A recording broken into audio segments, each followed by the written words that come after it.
Hi everyone, let's take a look at some thinking questions with quadratic equations. Example number 1, we have to write the standard form of a quadratic equation with the given roots. So standard form of a quadratic equation would be ax squared plus bx plus c equals 0. So this is a type of equation we're forming.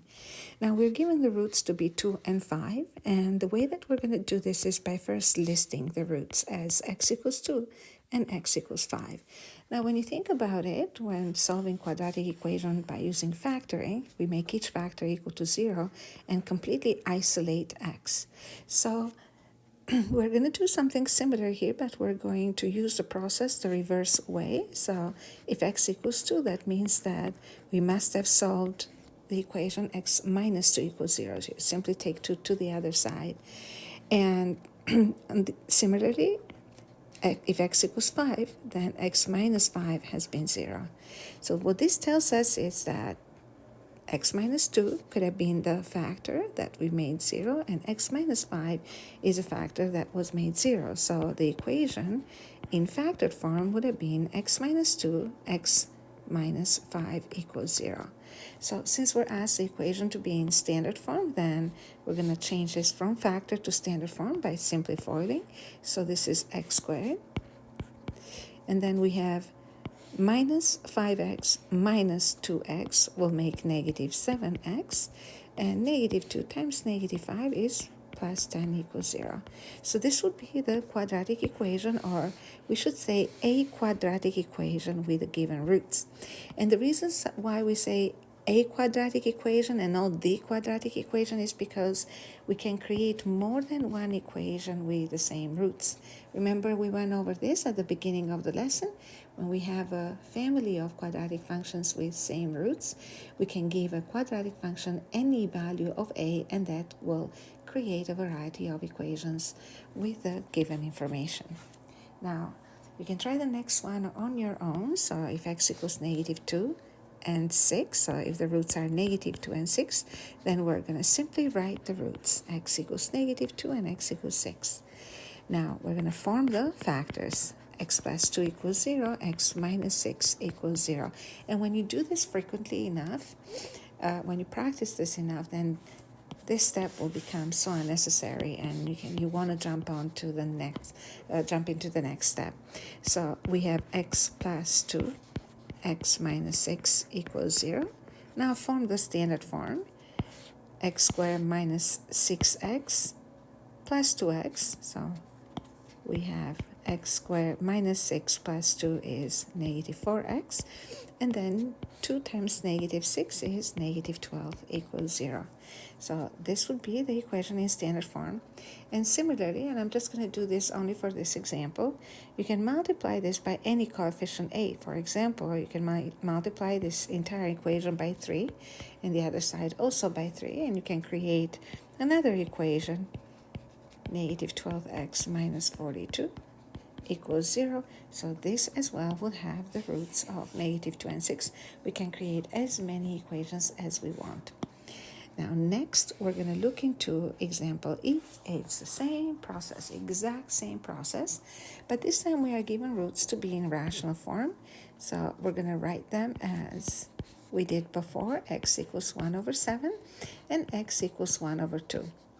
If we follow the process religiously, just like we did before, then we would have x minus 1 over 7 equals 0, and x equals minus 1 over 2 equals 0.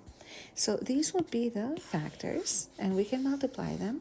But when we create these types of equations, most of the time the question will ask to write the equation with integral coefficients. Now, integral coefficients means that we do not want coefficients that are in fraction or in decimal form. We want the coefficients to be integers. So numbers such as negative 5, negative 4, negative 3, and so on, or positives. So in order to do this, what we are going to do is get rid of the denominator. In an equation, we can easily do this by multiplying both sides of it by the same number. And in this case, we would multiply by number 7, and that will help us reduce or remove the denominator. So we're multiplying every term by 7. So here we're going to form 7x. Here we are left with 7 divided by 7. That would be 1, so minus 1 equals 0. And the other factor, in a similar way, we can multiply both sides of the equation by number 2, or every term by number 2. It's the same thing. And that will form 2x minus 1 equals 0. And then we would multiply the two factors. 7x minus 1, 2x minus 1 equals 0. And expand because we need to write the equation in standard form. So we'll have 14x squared. And then we have 7 times negative 1, negative 7x. And then negative 1 times 2x is minus 2x. And lastly, negative 1 times negative 1 is positive 1. So you can do this in one step. As a matter of fact, it's not that difficult, especially in grade 11 at this level. So we have 14x squared minus 9x plus 1 equals 0. And again, this is an equation that has the roots as 1 over 7 and 1 over 2. You can create more equations by multiplying both sides of this equation by the same constant number. So, and that can be any real number but 0, obviously, because multiplying by 0 will create 0 over equals 0, which makes no sense, and we'll have no equation then. So this is how you create the equations. Now we're going to take a look at another question here, and this time we're going to solve quadratic equations by using quadratic formula. Now I am going to try to do this with you, and as you can see, we have an equation. All terms are rational, so we'll call this a rational equation, right? And in order to solve this rational equation, we first need to find the lowest common denominator. And the lowest common denominator in this case would be, let me just pick a nicer color here. So the lowest common denominator would be, as you can see here, you have x minus 1 and x minus 1 repeating. So that's x minus 1. And then we have a factor of x as well. So, and then times x. Now we are going to use this lowest common denominator to actually remove all the denominators in the equation. So how does that work? So the way this is going to work is that we're going to take the lowest common denominator of x minus 1 times x and multiply by it every rational term in the equation. So next we're multiplying by x minus 1 times x to the term 2 over x. And lastly, we have x minus 1 times x multiplied by 5 over x times x minus 1.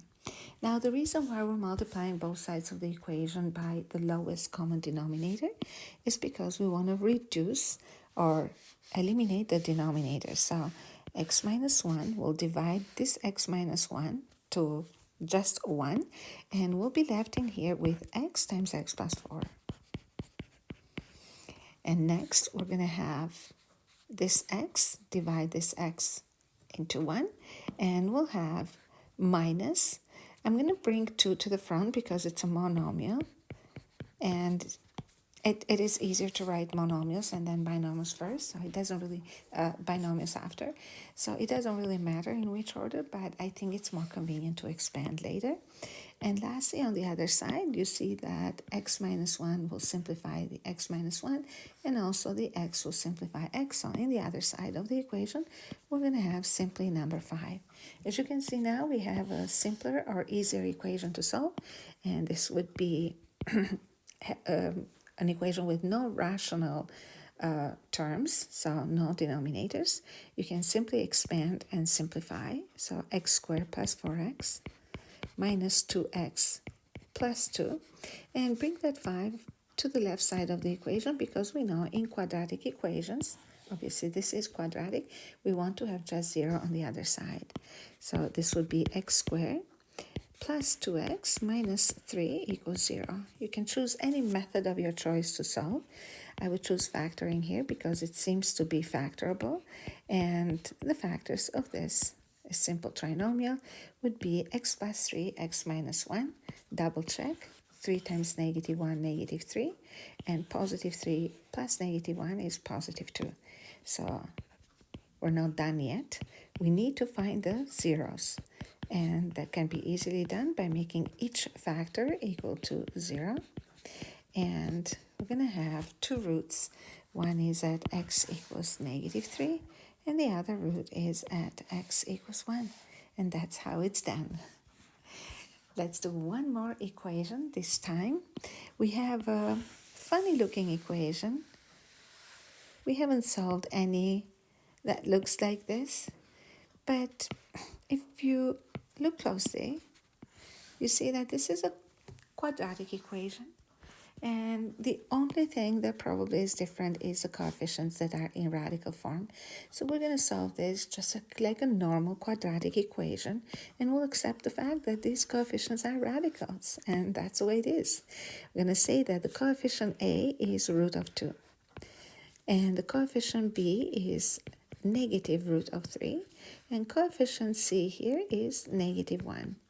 Now, obviously, I wouldn't try to factor an expression or an equation with radical coefficients. So I'm going to go for the quadratic formula, which is negative b plus minus square root b squared minus 4ac over 2a. Normally on a test, you don't really have to write this formula. Okay, so I'm just writing it for the purpose of explaining. So big fraction first. Make sure you align the fraction with the equal sign here, and make sure that all the numbers that are in the numerator are above this line, okay? Now, negative b, so your b value is negative 3, so negative root 3, and then plus or minus, we have the square root of b squared, so negative root of 3 will be brought to the power of 2, minus 4, multiplying root of 2, which is the value of a, and multiplying negative 1, which is the value of c. Going to make this look precise. And another thing that I would suggest to do is draw a short little line in here to indicate that this is when the radical sign ends.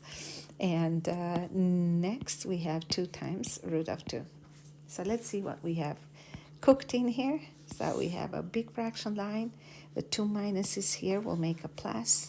So plus root of 3, plus or minus. And now we have square root of 3 to the power of 2. That would be a positive, and the radical sign will be eliminated by the power, right?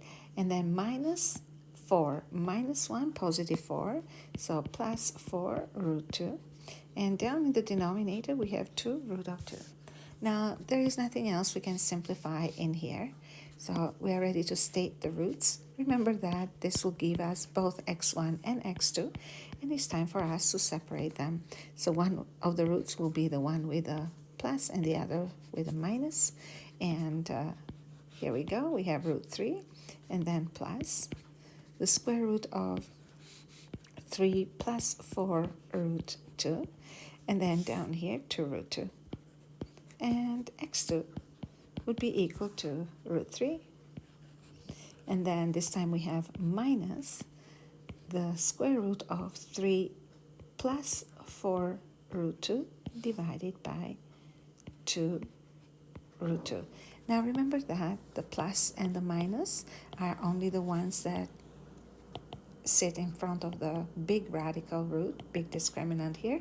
So this plus has nothing to do with this plus or this minus in here, so don't change it. So in the next questions, we're going to look at some more thinking questions. Just follow along for more, and thank you for learning with me. Bye for now.